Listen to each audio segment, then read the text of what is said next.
Okay okay గురుగారు, మన caller ఉన్నారు, కాలర్తో మాట్లాడదాం. Hello hello madam. హలో అండి, నమస్తే. మీ పేరు? వెంకటమ్మ మేడం. వెంకటమ్మ గారు, ఎక్కడి నుంచి కాల్ చేస్తున్నారండి? మేము హైదరాబాద్ లో ఉంటాం మేడం. ఓకే అండి, ఎవరి గురించి తెలుసుకోవాలనుకుంటున్నారండి?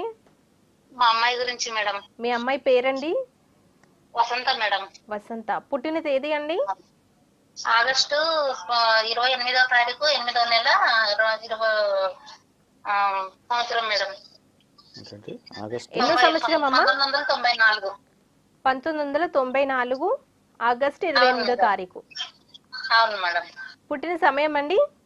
7:45 మేడం. 7:45 మేడం. ఉదయమా సాయంత్రమా అండి? ఉదయం మేడం, ఉదయం. ఓకే, ఎక్కడ జన్మించారండి మీ అమ్మాయి?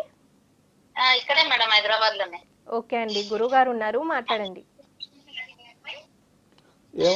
చెప్పమ్మా, ఏం అడగాలనుకుంటున్నావు మీ అమ్మాయి గురించి? అదే పంతులు గారు, కొంచెం ఆరోగ్యం బాగాలేదు. అమ్మాయికి ఆరోగ్యం బాగాలేదు, వివాహం గురించా? అయింది పంతులు గారు, మొన్న 3 నెలలు అయింది. సరే అమ్మా, మీ అమ్మాయి కృత్తికా నక్షత్రం మొదటి పాదము, మేషరాశి, లగ్నం వచ్చి కన్యా లగ్నం అమ్మా.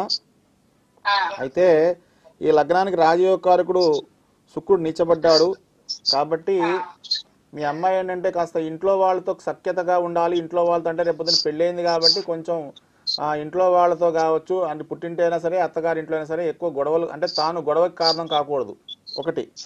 రెండవది, అమ్మాయి ఆరోగ్యానికి కారకుడు రోగకారకుడు శనీశ్వరుడే కాబట్టి మీరు ఏం చేస్తారంటే మీ పాప పేరు మీద ప్రతి నెలకొక షష్ఠి తిథి, నెలకొక షష్ఠి రోజున, షష్ఠి అనే గడియలు వస్తాయమ్మా, ఆ షష్ఠి గడియల రోజున శంకరుడి కంటే శివుడి మీద కేవలం పంచదార మాత్రమే కలిపిన ఆవు పాలతో అభిషేకం చేయించండి.